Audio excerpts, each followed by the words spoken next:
Yeah, good luck to you too, man. Fantastic.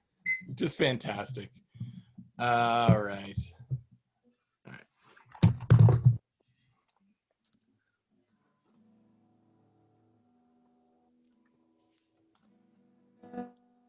Can you imagine no love, pride, deep fried chicken? Your best friend always sticking up for you. Even when I know you're wrong, can you imagine no first dance, freeze, drive, romance, 5-hour phone conversation, the best soy latte that you ever had, and James.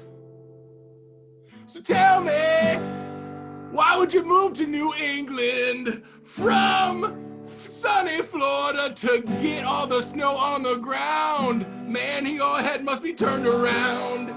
Hey, oh man, there he is. Welcome to the podcast, Floridians. My guest today, a world traveler, a molder of young minds, a youth certified professional, every criteria, every level of coaching available, it is at his fingertips, and an old friend and a listener to the podcast. Ladies and gentlemen, welcome the one and the only, the pride of Gasparilla 2008, James Peterson. JJ, how's it going? Peter, welcome from, as you alluded to, snowy New Hampshire.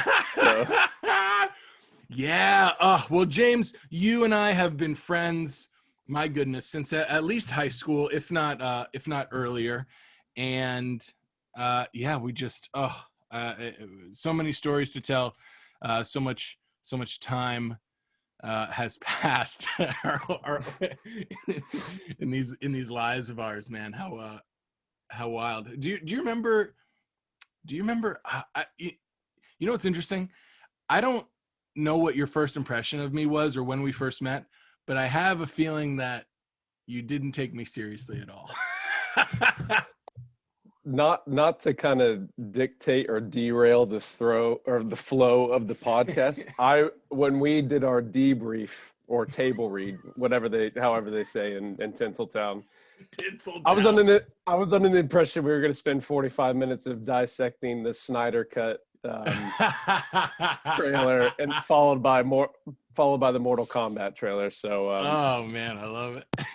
But yeah, no. So it's funny because obviously my first interaction and experience with you was at Vero. Right. When I was our a high senior, school. you came in junior year, and obviously you were between the sticks for the soccer team, and obviously I'd like to think we were acquaintances then, but I was talking to Emily about it last night and saying, your wife. Yes. name drop. We get it. You got a wife. We'll get to her. What do you think? You're better than me? Yeah, you are. That's but yeah, no, I thought about once I was at USF and you were coming over and visit, especially when you're attending school in Alabama. Mm-hmm. I felt like we just really hit it off, and then that just continued and blossomed. And there was certainly an interesting period during that time where you and I deviled in a level of debauchery, which we'll save for that Snyder will do that trailer cut as well. That'll be the uncut version. That'll be the Snyder cut of the podcast. Well, before we get into today's topic, which will be sports allegiances and youth sports, something you are an expert in, I'd like to do some housekeeping first. Today, in honor of you, James, who has spent significant time east, going to do some beans on toast. That's what I'm cooking up today. No corrections from last week's podcast. And I'd like to thank Kelvin, Gina, Mike, Dawn, Susie, Collier, and Lindsay, and everybody that's supported the podcast. If you'd like would like to support the podcast, go ahead and go to the details in this episode, and you can leave a voicemail or a monthly donation, whatever you want. It all helps the podcast. And today, another form of housekeeping, we like to do plugs up top. So James, Is there anything you'd like to drive our listeners to check you out more, or anything you want to bring attention to? Anything you'd like to plug? Yeah, I mean, obviously, I'm hopeful that there's going to be a lot of laughs, as I'm sure there will be as we go down memory lane. Fingers crossed. So, I don't want to keep the podcast too serious, but to be fair, last Thursday, our entire main staff at Seacoast United Sports Club participated in a mental health first aid training course, particularly designed for youth. Oh, great. So I'd like to actually give a shout out to the group that hosted that. So it's NAME, so it's an acronym. So it's the North American Mental Institute. NAMI? Correct. Yeah. Okay. And they were phenomenal, and it's something that we're working on right now, this initiative to really kind of put a platform in place to where we can educate our staff on, how would you approach a young athlete and have a conversation with them about, if they're going through some hardships. And obviously with everything that's kind of transpired over the last 12 months, we anticipate that being a pretty significant ripple effect of COVID and everything. So yeah, I'd like to give them a shout out, because the more that people can kind of learn about them and raise more awareness about that topic, it's gonna do us all a world of good. So that's incredible. Where do you start with something like that? In ACT, before we go too far in any other direction, what's not necessarily a shortcut, but what's one thing to keep in mind when you're speaking to a young athlete about, any range of topics? Yeah. So, I mean, to be fair, just to kind of give it some more context, our organization, Seacoast United Sports Club, we're a youth sports club up here in New England. We span 3 states. We have 10 facilities. We do multiple sports. We have about 10,000 kids that are actively involved in our organization. So we're one of the largest youth sports clubs in the entire country. And I am certainly of the notion that we probably interact with more youth than any other organization in New England. And with that, kind of had this approach that we should almost be like socially obligated to use our platform to be more than a sports club, which kind of ties in with a lot of stuff that we're doing of late off the field. So it's something that's been in the works for probably the past 18 months. Great. And obviously COVID's had a significant impact in terms of delaying that process. But last week was the first step towards kind of addressing the situation in terms of preparing our staff. But it's interesting to your point. So when as a coach, so I had to do this last year, the U.S. Soccer has you go through various training programs through Safe Sport to kind of, highlight certain situations that you might come across as a coach, whether it be child abuse, or they touch on mental health slightly, but it's not too detailed. So anyways, we kind of go through that, but it's one thing doing that. And then obviously when you're in a situation where you think someone is experiencing something, and, it's like, how do you engage in that conversation? How do you approach them about that? Because it's obviously, there's a lot of stigma attached to it. A lot of people aren't comfortable about discussing it. So that training course, it is the equivalent of CPR first aid for mental health. And they were adamant about pointing out the fact that, listen, we don't want you diagnosing anyone, nor do we want you to feel compelled to diagnose them. You're not experts, but at the same token, these are the signs and symptoms that you should be aware of.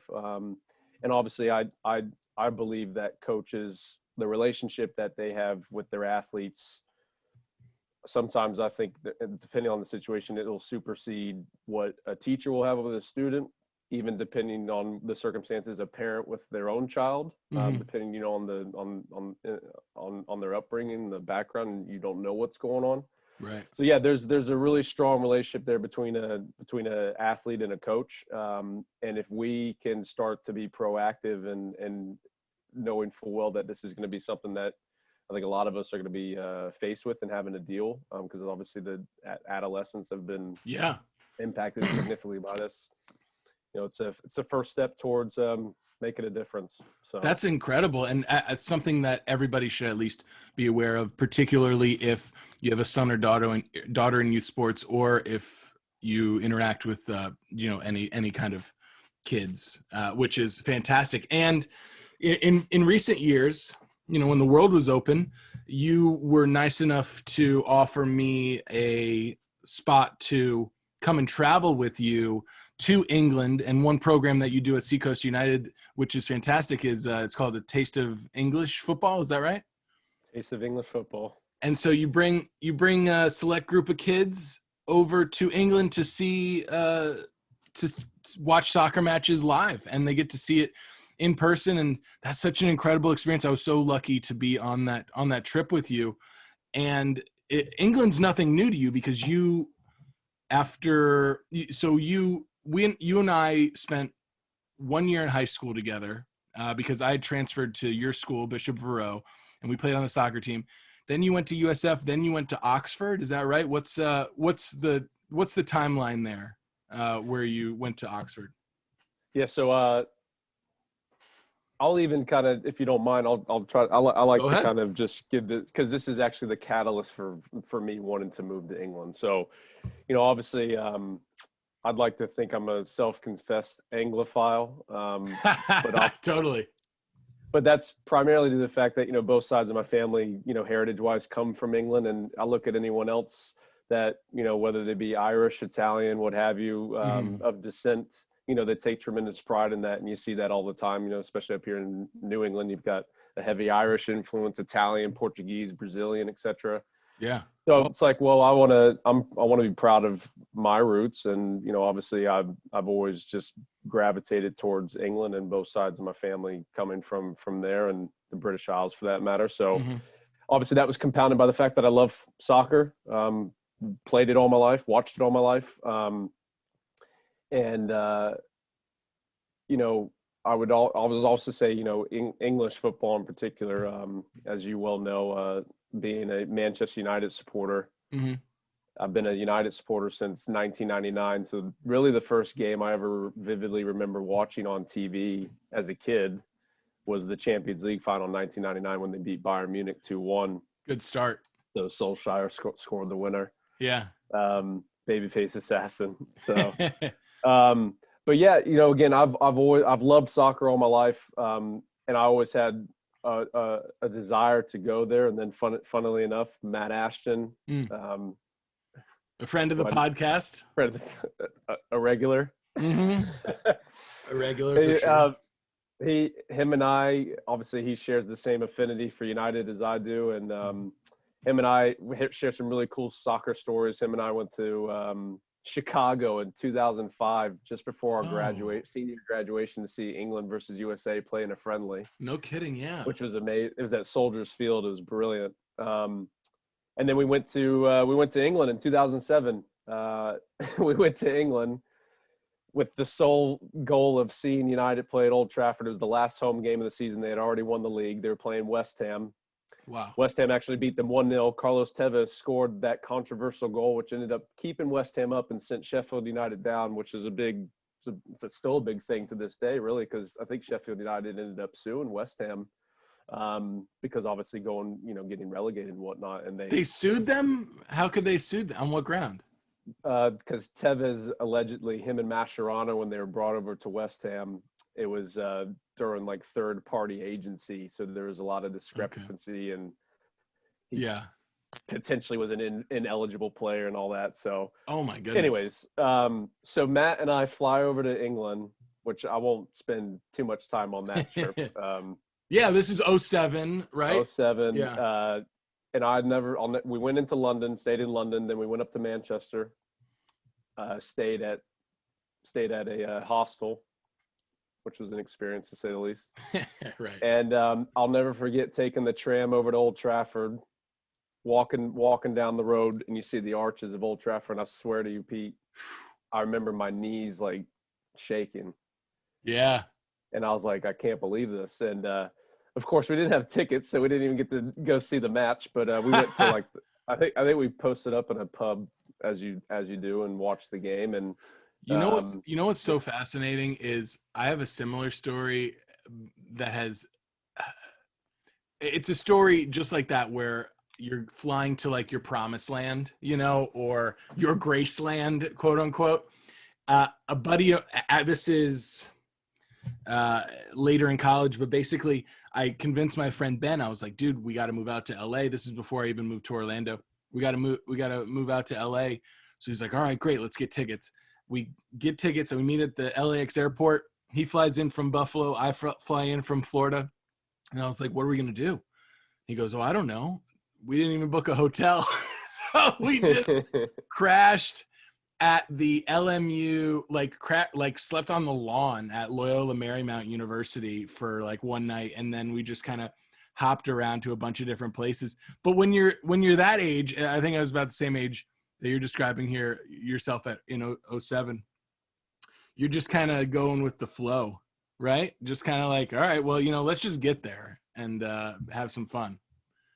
It was amazing. Even not even we did a tour of Old Trafford the following day when they actually had the trophy there. So there's a photo of me stood next to the Premier League trophy. But anyway, so I'll never forget that last night we were back in London and Matt and I were staying at this actually really cool hotel right near Hyde Park, so a beautiful part of London. Mm-hmm. And I'll never forget walking out crawled out the window space, this like crawl space, and I'm out on this roof of these terrace houses, and I'm watching the sunset, and I'm this is no word of a lie. I remember going, I'm going to live here one day, right?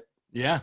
So that kind of sparked that in me, and then to be honest, as you well know, I didn't play soccer in college. It's probably one of the biggest regrets I ever had, if not the biggest. But again, you know, everything happens for a reason, and I wouldn't change anything now in hindsight, because sure, I've gone on to do some amazing things that if I had played college soccer somewhere, maybe that wouldn't have happened. So that's always been the drive in me to kind of say like, listen, I don't want to ever have a regret like that again. Right. So going over to England, that kind of just solidified that for me. So yeah, fast forward to 2009, again at USF. Right. Probably like a lot of people, I had no idea what I wanted to do in life. You know, my dad had a landscaping company, mm-hmm. and I just thought I'd go into that. Didn't you sell doors door to door? Yeah. Didn't you literally sold doors door to door, right? Name drop Ryan Justice. Yeah, of course, Ryan Justice. Yes. What a goof. I will say, goofy bastard. Everyone goes, you know, what's the best experience you've had in terms of sales? And I go, I sold windows and doors. Now, again, if that doesn't sum up Florida in a nutshell, door-to-door solicitation for windows and roofs. And I mean, these people don't know me from Adam, and I'm knocking on the door, and in the space of 10 minutes, I've got them convinced of, you know, buying $50,000 worth of hurricane-proof windows for their house. It's like, it's as if there are some things in Florida that will never die. Door-to-door salesmen, landlines, drinking and driving. Well, it's gonna stay in Florida forever, no matter what technology is given, no matter what year it is, no matter what we know or don't know. Those things are always constant. I just spare a thought for the guy that was a door-to-door salesman selling face masks. It's either booming or... My goodness. Anyway. Yeah, no kidding. Yeah. Imagine his luck. The pandemic hits. The only person that's sitting on an inventory of face masks, and he's going door to door. The only guy that's been having a good time for the last 12 months is the door-to-door face mask salesman living in Boca Raton. We could see, this is what I was afraid of. We could start like playing out these whole scenarios. So there's this guy named Bill. He invested his entire life savings in cloth face masks in 2019. His wife left him, and he kept telling everyone, he goes, you wait. I'm running the numbers. You wait. Yeah. And then, also, another thing in Florida is conspiracy theories. Yeah, we'll get those. And then, fast forward 9 months later, and there's a Reddit forum on him now, and people are invested in him, and he's done really well for himself. So, So, anyways, I digress. the main topic I wanted to talk about, I grew up in Florida. You grew up in Florida. Some people like to think that I'm some kind of New Yorker. I did live in New York later in my life for about a year and a half, but I was born in Poughkeepsie, and I was only there until I was like 4 or 5 years old, and I don't have any memories. So let's forget that. Florida's the only place that you can be someplace as a toddler and then be labeled from there for the rest of your life. So I'm growing up in Florida. You're growing up in Florida. And there are sports teams there, sure. But for somebody that is not a fan of the English Premier League where Manchester United plays, they'd be curious to know, how do you get into something like this? How do you find access to games that are happening in England, sometimes 5-8 hours ahead of the United States, the time zones? And why do you pick Manchester United? And I know you have a fantastic story involving your family.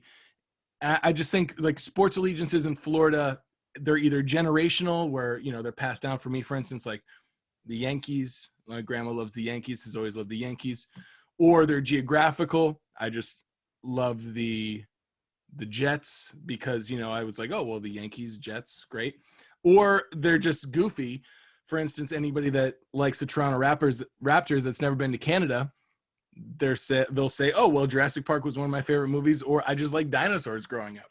So for you, a Florida kid, to go as far as to start supporting Manchester United and get a Manchester United tattoo as your first tattoo, how did that all start, and where did your allegiance begin to Manchester United?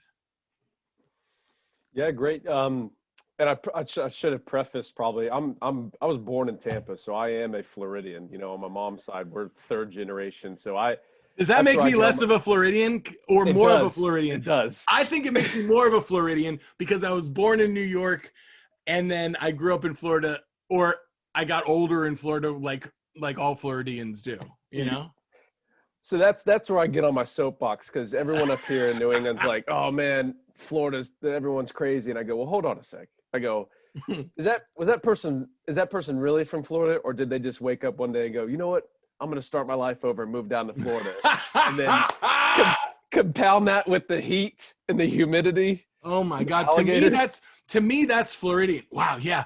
You're just waking up. You're going on 50 years old. That red Corvette you bought 5 years ago when your wife divorced you it needs a tune up. You know what? Let's forget all the payments. Let's drive down to Florida and start over. My God. Yeah. Second life.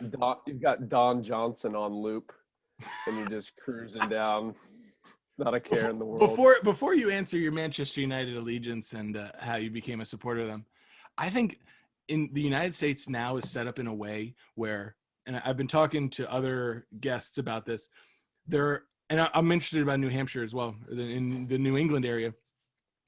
There are all cities will offer similar things thanks to the internet, but there are certain cities that cater to certain age groups. I believe when we grew up in Fort Myers, there was a lot to do for us up to age 18. And that was because there were so many residential places. Then through your 20s and 30s, you're talking places like New York, Los Angeles, Miami, Chicago. Then 30s and 40s, I've heard a lot of friends that have moved there. Portland, Denver, those types of cities, Austin, those types of cities are cool if you don't go to Austin for college. And then you can swing back to your 50s in Florida, New England. Yeah, and also what you're in the New England area. Do you see a lot of kids there? I mean, obviously you're working with youth sports, but like, what are the type of people that are living there? Because that's what I'm thinking about when I think of these cities. Yeah, no, I mean, to your point, like from up to 18 years of age in Florida, I mean, I was fortunate enough. I had an unbelievable childhood in Florida. Fishing, go out on the boat, being, very much an outdoors family, camping, you name it. I always say if you can survive in Florida, you can survive anywhere though, because at any given moment you could have black widow, water moccasin, shark, jellyfish, alligator, well, now Burmese pythons, obviously. So just take your pick. That is absolutely fascinating. And it puts a bow on something I've always thought about. First off, you mentioned pythons. There's an iguana and python overage. I don't know how to say it, but an exuberant amount of pythons and iguanas in Florida. They're taking over. They're taking over lanais. They're taking over patio areas and these house pets. House pets. Yeah, these little ladies can't deal with it. But no matter where you grow up, no, depending on where you grow up, and this is the bow that I'm talking about in sort of justifying my childhood or our childhood, is wherever you grow up, you are given a certain set of skills. And in Florida, that set of skills is expect everything to be random, and expect to be given nothing, but anything could happen. Expect nothing except everything. And that's just kind of the way that Florida prepares you for life. Not in a good way, just in like a terrible, and also, yes, angsty type of a way where the world is either out to get you or you're riding this wave of, yeah, give me whatever's offered to me, I accept it. And that's how I am reading what you're saying, and I totally dig it. I get it. It's life. Yeah, so then to answer your question with regards to New England, Yeah. I mean, it couldn't be on the polar opposite spectrum in terms of Florida. You're kidding. Wow. It's seasons, the topography, you have mountains, you have lakes. Yeah. How old are the people there? So again, it's a fun fact. Maine, right? Maine has the oldest population in the entire country. Like, I think it's like now obviously that's skewed, however I'm sure someone's going to look this up and try to fact check me. So, but no, it's like per capita, 100,000 residents. I think the reason Maine is, and then New Hampshire. Oh, okay. New Hampshire's second. Oh. Now, granted, we only have 1.3 million people in New Hampshire as opposed to Florida that has 23 million people. So, however, I think the old people in Florida are a different breed of old people than what's going on in New England. They're the risk take. Grandma in Florida is riding a motorcycle, going to the biker bar, and slamming pints, whereas Grandpa in Maine is knitting, fighting moose. Yeah, exactly. He's got his rifle and it's hunting season, and he, because of the snow, he stays inside, 6 months out of the year, compared to Grandma who's on that bike nonstop in Florida. I really want to get I'm just thinking about this now offhand, but we should get like, obviously in Florida synonymous with Tommy Bahama, Guy Harvey, whereas Maine, it's like, well, when a kid pops out, they're decked out in LL Bean. LL Bean. So we should shout out to the LL Bean versus like Guy Harvey kind of one-off, and just see how stereotypical residents from each state can really really go with what they're wearing. That's fascinating. Yeah, from the scale of Tommy Bahama and Affliction in Florida all the way to LL Bean and Brooks Brothers, wherever the hell you're growing up. So what I want to get back to here is I'm glad we went there, because it put some context on geography and different places and different moods around the United States. So you're growing up in Florida, born and raised. How do you adopt Manchester United? How do you even find out about Manchester United? I know you have a fantastic story involving your mom, who's a beautiful, beautiful lady. Yeah, my dad said you're not allowed to talk about her. The I'll make sure you edit that part out before I share this with the parents. restraining order, it expires next month. So I'm convinced it's either going to be my mom or my wife that you end up with. So all bets are off. That's a different kind of Oedipus complex. That's where you think either your wife or your mom is gonna leave you for your best friend. That's sick bastard. That'll be the next podcast. Yeah, and I'll bring a therapist in. Okay, so how do we? In Florida, there are so many teams, man, and it just seems like some people love them, Bucks, etc. If they're winning, But how do you get into the Premier League soccer, and how do you even start supporting Manchester United, and why Manchester United? Yeah, so again, born in Tampa, grew up in Brandon, which is a suburb of Tampa. So it's literally 20 minutes outside. Playing for Brandon Flames at the time, which was actually a pretty reputable club in that area. Nice. Brandon Flames, Swamp Dogs, etc. Great club.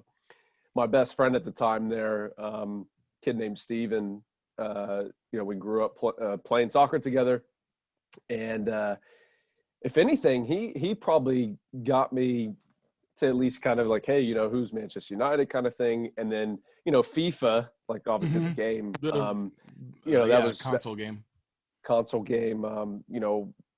We would always be them. So I remember just scoring with Scholes and Giggsy and Becks and all that kind of stuff.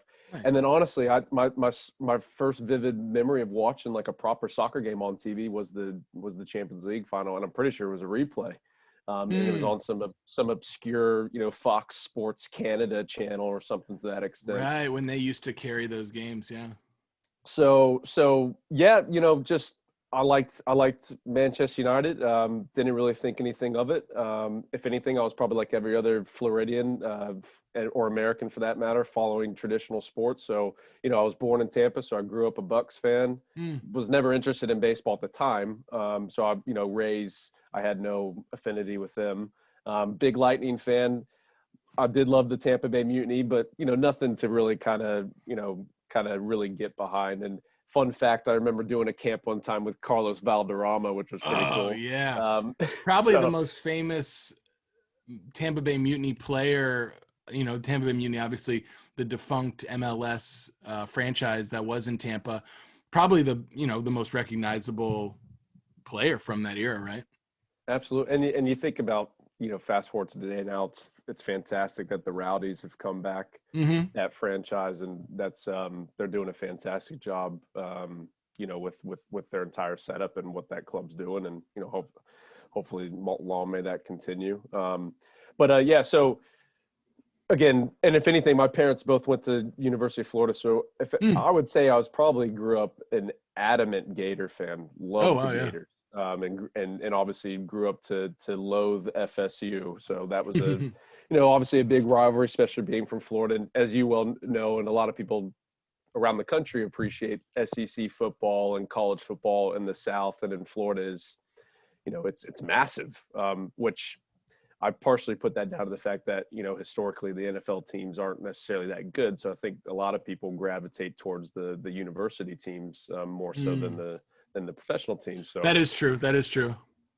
So anyways, moved down, left Brandon, moved down to Cape Coral in '99. And then my parents went over to England for the first time with my grandparents.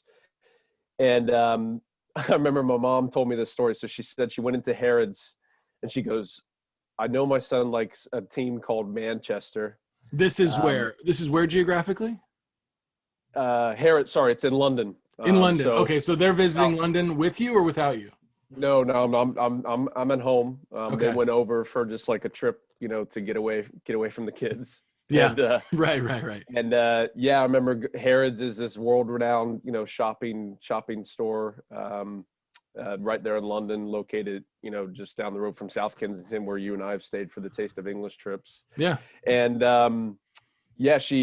evidently she went in there and said, hey, I know my son likes a soccer team called Manchester, and his favorite number is 7.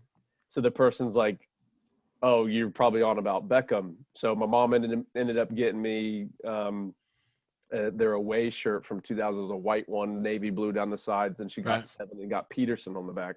That was Right. my first ever United top, so that was in 2000. Oh, And awesome. yeah, brought that back, and I this is around the time then when Fox Canada or Sports or whatever it was Hmm. would at least like show one match a week from the Premier League. Right. And then all the while soccer.com's come on the scene. And I remember that, then you had access to getting replica tops, and I had a Beckham poster in my room. So he is definitely, the player that I distinctly remember wanting to mirror and Hmm. idolized, and just thought he was the coolest thing. And so then, yeah, going into high school, had all his Predator boots. Attempted Yeah. to do his hairstyle. Hairstyles. Yeah. So I'm sure there's some scandalous photos floating around on the interwebs, or whatever the kids call it these days. So Certainly. yeah, and I would say also that this is probably the time where, as I was able to have more access to watching United, soccer obviously became my number one sport. I loved it. I was obsessed with it. And if anything, I kind of moved away from your more traditional American sports, Mm. and probably put a lot of energy into it. And then I think you'll probably appreciate this or attest this. I think there was that kind of element of this is around, the whole punk emo scene time, Yeah. skater. And it's like, well, I don't want to conform to what people like. I like NFL. Okay, yeah, so does everyone else. Well, I like the Premier League. What's the Premier League? Right. So I think there was that kind of element of like, not a lot of people know about this, so this is kind of mine. It's kind of unique, Yeah. and it's something I'd like to be very knowledgeable about, and almost kind of like I know more about it than anyone in my area, kind of thing, because Right. I put a lot of energy into it. So maybe that's partially due to the fact of why I really got into it, and then as that grew and was able to just watch them more, and again, it definitely became a passion. And that's what spurred me to go over in '07 Yeah. to go to England and to see them, and then also that again was another catalyst for then wanting to go back to England, because I didn't get to see them in person. And then that was one of those bucket lists. I said, I'm adamant about having a season ticket at Old Trafford. That's a goal of mine. I want to make that a Yeah. reality. So It sounds like United, when you were coming into your own, how old are you in 2099? That's you're what, 13, 14 maybe? 12, 13, yeah. 12, 13. It was at the time you were playing soccer, you were looking for soccer. That was the most accessible team, and they had, a star that you gravitated towards in Beckham. Would that be right? Yeah, and it's funny to your point. You think about the globalization of sport, and Yeah. United had just won the treble. They were one of the most lucrative sporting brands in the entire world, Mm. and their reach and their pool in terms of penetrating these TV markets and audiences. That was really the only club that you had exposure to. So you could make an argument, had it been another club that I was able to watch, on a consistent basis, it could have been another club. And it's Yeah. just amazing the power of exposure and brand and but now you look at what the Premier League does now, for all the leagues for that matter, Bundesliga, Serie A, La Liga, etc. The access that people have now is unbelievable. Mm. Unbelievable. I remember moving back from England in 2013, and that's when NBC Sports had just struck the deal with the Yeah. Premier League. And I remember like that first season, 2013-14, that's when United was under Moisey. Mm-hmm. And I remember sitting there on a Saturday morning. You had the 7:30 kickoff, you had a 10 o'clock kickoff, you had a 12:30 kickoff, and I was like, I'm watching any football match that I want right now from England. You feel like you're back there. Yeah. And you were there, you were in Oxford working with Oxford United, and you were earning another degree from '09 to 13. Yeah, so again, no problem saying in '09, bit lost, didn't know what I wanted to do, but I was like, if I ever had an opportunity to live in England and work for a professional football club. That's me done. That's my dream. Yeah. And again, it's one of those, it's funny just how the world works. So I was fortunate enough to have a connection with someone that, I knew him through friends, and he was a coach at one point for me, Kelvin Thomas, and he became chairman for Oxford United, I believe in 07 or 08, when they were in the conference, and got them promoted back into the Premier League, into the Football League, League Two, under Chris Wilder, who's the manager at the time. So he's with Sheffield United now. Yeah. And I just remember emailing Kelvin one day, and I said, listen, I'll do anything I can. I'll dress up as all of the Ox. I'll clean boots. I don't care. I was like, I just want to come over there and I want to work at the club. Give me a shot. Just anything I'll do. And, he was very honest. He goes, you never played. You never coached. He goes, I have no idea how you're going to come over here on a visa. So, it's one of those, it's like, okay, well, what can I do? And then doing some research, USF had some affiliate program, study abroad program with Oxford Brookes, which is the other university. Got it. And I was like, well, you know what? I was studying marketing at USF. It was all right. But I was like, if I'm going to go to school again, I want to study something I'm passionate about, which is sport.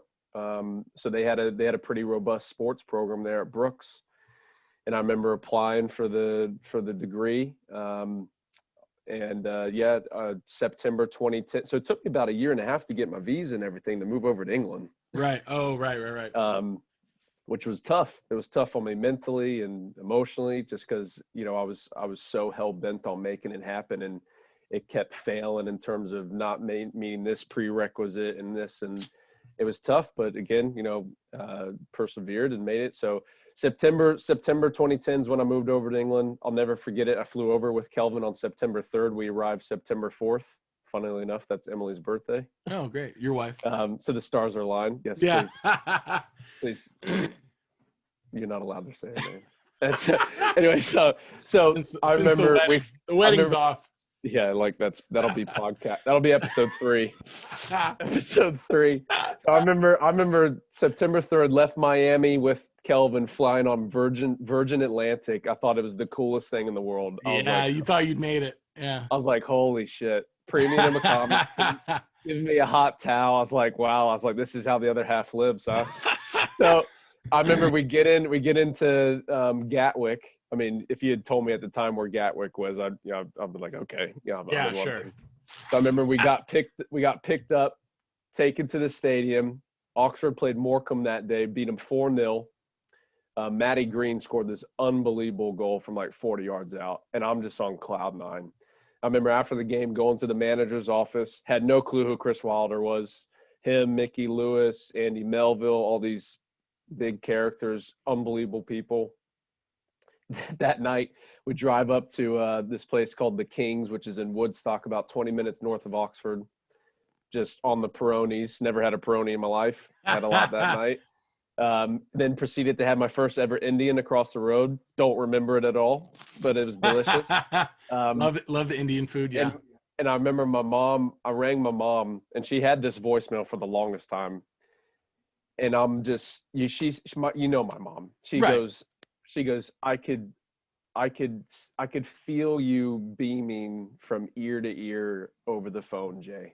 And I remember telling her, I was like, Mom, I've just had the most amazing 24 hours of my life. I was like, I'm here. I've made it. And that was incredible. And I remember waking up on Kelvin's couch the next morning in a full suit, chicken tikka masala all down my shirt. And he's like, all right, we got to go walk into town and get our car. I was like, all right. So sure. And so I worked at Oxford United. I was the first ever group ticket sales manager, and I'm led to believe I'm the first ever American to work there, and I'm also the last one to ever work there. You left such an impression that they're like, let's not go back across the pond. But group ticket sales, which was an amazing experience because I never sold a ticket in my life prior to accepting that position. You just sold doors and windows. So I went from selling windows to, hey, fancy doing a guard of honor at the next match against Swindon kind of thing. So if you can listen, man, if you can sell a door to door, you can sell anything. You're the you're the you're the Wolf of Del Prado. Oh, I knew we were gonna throw in Jordan there somehow. Well, The thing is, sell me this pin. yeah, Del Prado is obviously the main street in Cape Coral where we grew up. So yeah, it's fascinating, man. You talk about the marketing, how accessible teams are now, how you know it took so much effort and time to get over to England to garner that experience that you've had, and you've subsequently come back. For me, as far as like soccer allegiance, my favorite soccer player has always been Tim Howard, and he played for the Metro Stars in the MLS, which used to be, which is now like the Red Bull. But then he transferred to Manchester United, and I was like, all right, great, I'll follow Manchester United. Then he went to Everton, and when he did, I found that there was this great group of American players that they had eventually, brought in, and that like sold me on the club, and just finding out more about the history, Dixie Dean, and just the legend of that club, and how they were so close to Liverpool and just Merseyside. I just fell in love with that. I loved it, and the American players that played there, all legends: Howard, Landon Donovan, Brian McBride, Preki, Joe Max Moore, and Anthony Robinson had played there, who's going to be on probably the next World Cup roster if we make it. So it's just so interesting that we have that access now at youth, and what we had at the youth level. And for someone that works in youth sports now, you were talking about NAMI and all of the resources that are available for youth soccer coaches and youth soccer players. For someone that that played, and we played as high of a level as we could have in high school and at the club level at that age. What are the differences? It seems like it's a whole different game these days. What's different in as far as youth sports today compared to when we were growing up? Yeah, no, I mean it is completely different. I look again. I just look at my own experiences, at least for me. Mm-hmm. I would definitely say the club in Brandon that I was involved with at some point definitely had a club and atmosphere and feel to it. Mm-hmm. But moving down to Southwest Florida, no disrespect to any of the clubs at that time, but it was definitely that whole mentality of, I'm going to play for this team this year. It's got the best players, and then, well, actually, I'm going to go move across the Caloosahatchee to this other team because they've got two good players. And then we'll see what kind of happens, kind of thing. So I see. there was no real like club infrastructure atmosphere compared to what it is today. Where you're at Seacoast United in New England, you and other coaches and adults that are in that club, they're making careers out of their coaching, right? As opposed to where we grew up, it felt like so-and-so's dad will take over the team, and maybe we'll get a nice coach here and there, or like somebody that's certified, quote unquote, or whatever the case is. But it seemed more like a volunteer basis.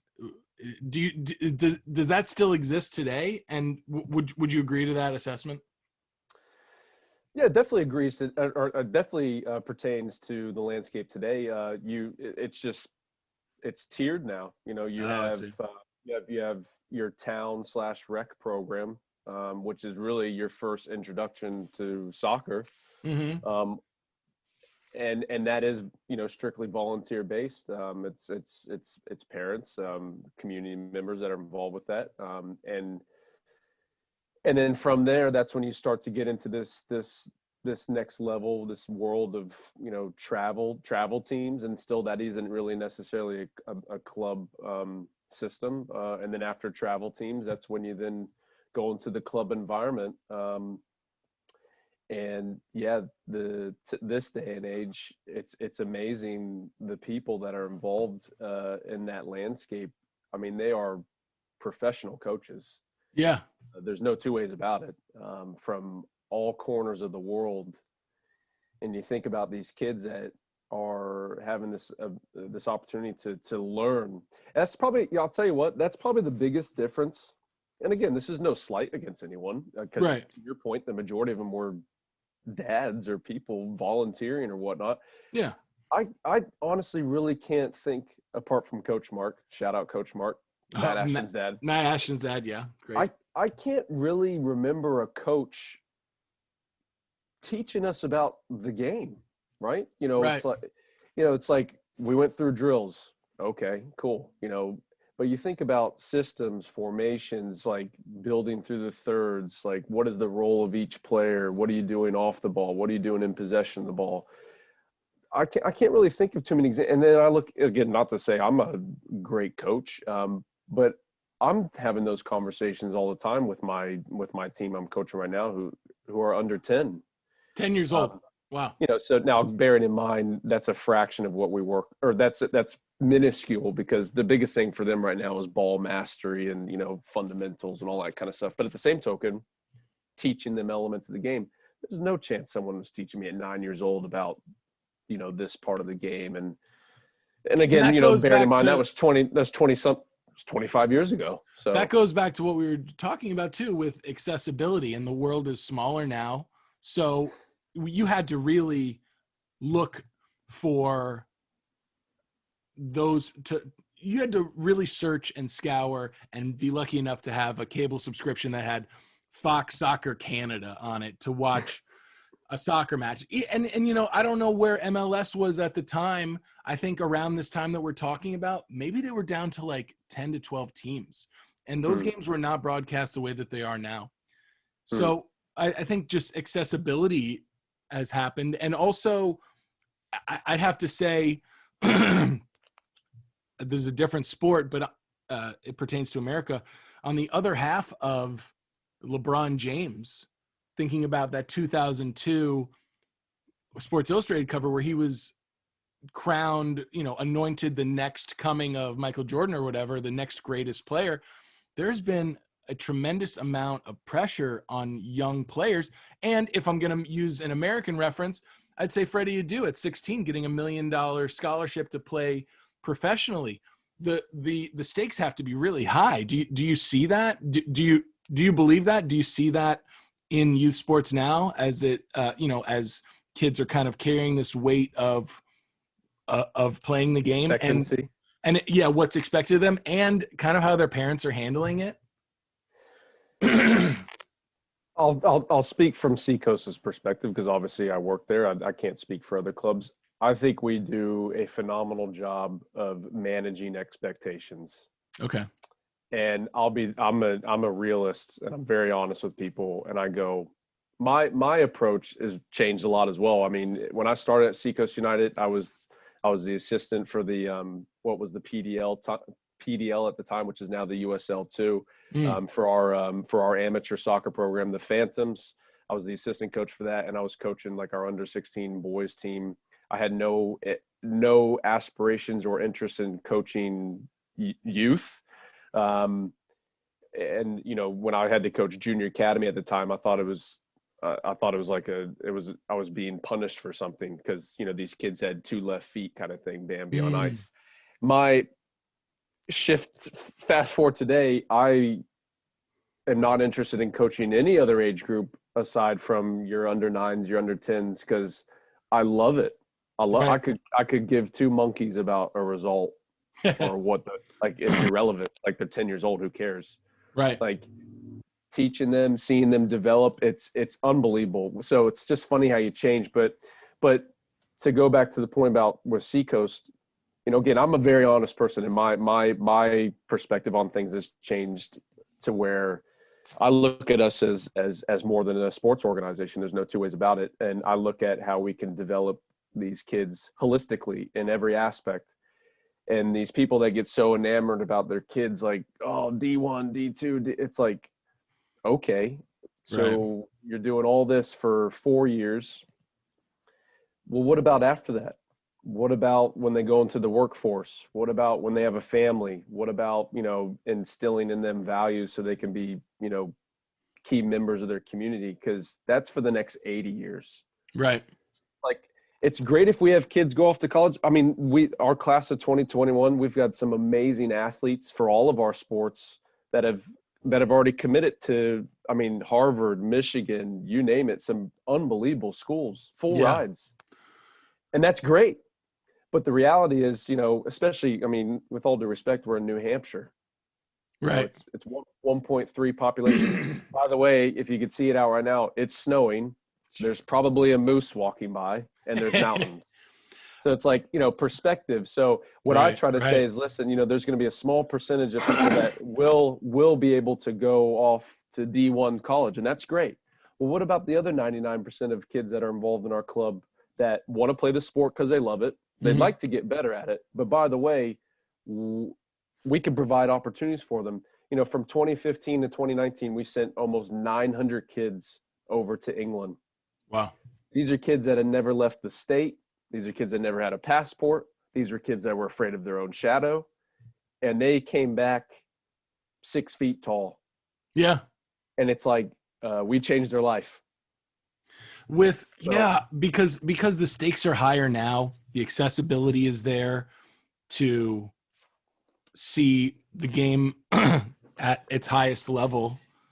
Parents get carried away. And it sounds like as a youth coach, it's important to instill values and to manage expectations, just like you're saying. But I feel like there's still those parents that are like, yeah, I see what you're saying. And they kind of like think you're winking at them, because it's like, yeah, I know you got to say that. Just like, for instance, a college coach would say, grades are the most important thing. Grades aren't the most important thing. You're trying to make money. You're trying to win championships and you do your job. What is it like to have to say, no, this is the real deal? Like, this is a life here. This isn't just somebody that's going to play professional, and the odds of playing professional are so low that it's dependent on the person, dependent on the player. And we're talking about 10-year-olds, 15-year-old kids. How is it? How do you say to a parent like, hey, I'm being serious here. I'm not just telling you something that sounds good, Yeah. I mean, thankfully, I haven't had that conversation with any 9-year-old parents.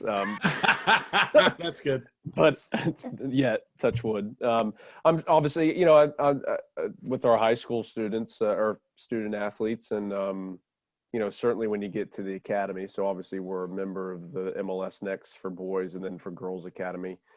All those players that are involved in there are aspiring to play collegiately, at some level. And I'm sure all the families involved in there, would like to see that become a reality as well. So I'm sure they have those conversations. But again, I feel confident saying the people that are in that bracket, that are in our academy program, they're going to get those opportunities to go play. Are all of them going to play for a D1 school? No.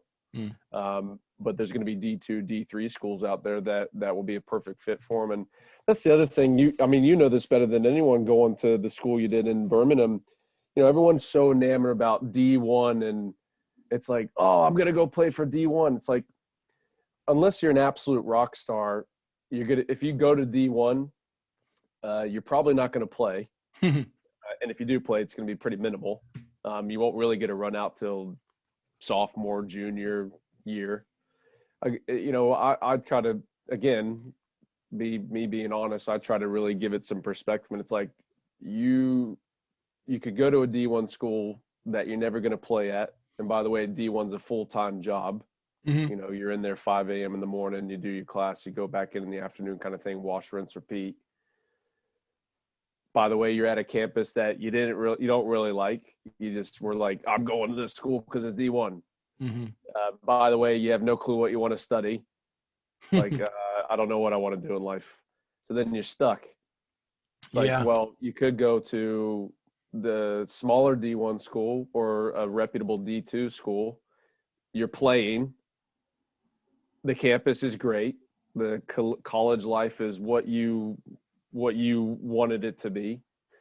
And by the way, they have an academic system in place that aligns with what you'd like to do, one day from a career perspective. So again, I think the way that, you and Seacoast, like you're telling me, you approach each youth athlete student athlete as an individual, and they have their own set of boundaries and limits. I think that's fantastic, and that's wonderful. And I think it's great that, we've been talking as long as we have today on this episode, and I didn't even feel like I needed to bring up the fact that I'm a Division I athlete and that I started in my freshman year as a goalkeeper over 2 fifth-year seniors. And, I only tallied about 3 shutouts, and I actually scored a goal from a punt. But, we don't need to talk about that. I was teeing you up. I know, brother. I know. Well, you always do. You always have. Next time we get you on the podcast, we'll have to talk a little bit about the year 2008 and everything that transpired in and thereof. James, thanks so much for being on the podcast today. You're a great guest. You've given great insight to sports allegiances coming out of Florida and the youth soccer program. I really appreciate it, man. Thanks for coming on the show. And if I just can, Pete, obviously just very proud of you for everything that you do. I think I was being honest with you the other day when I was on the phone with someone in LA, funnily enough. And I was like, one of my best friends is out there. He's been out there for almost or over 10 years. And he's chasing his dream, and I think that's where you and I have a lot of synergy. We both pursued what we were passionate about and we loved, and I admire you tremendously for it. And I'm not trying to be funny. I'm not trying to plug this to the top of your playlist. I'm proud of you, buddy. And I'm thrilled that you were able to have me on here. Because obviously I made it very clear that I was extremely disappointed that I hadn't been on it yet. So That's right. Yeah, can't wait to do the next one. And thanks again. Hopefully this will make some people smile, and if anything, maybe it'll inspire some people to go travel abroad or when we can, man. Something that they're passionate about. When we can, dude. When we can, I'm going to do a hometown tour. So expect to see me on a stage close to you, close to some of our other friends, whenever we can. So thanks, James. I really appreciate your insight, and it's always great to talk to you. You have to be on again sometime soon. And Floridians, thanks for tuning in. I'll talk to you next time. Bye.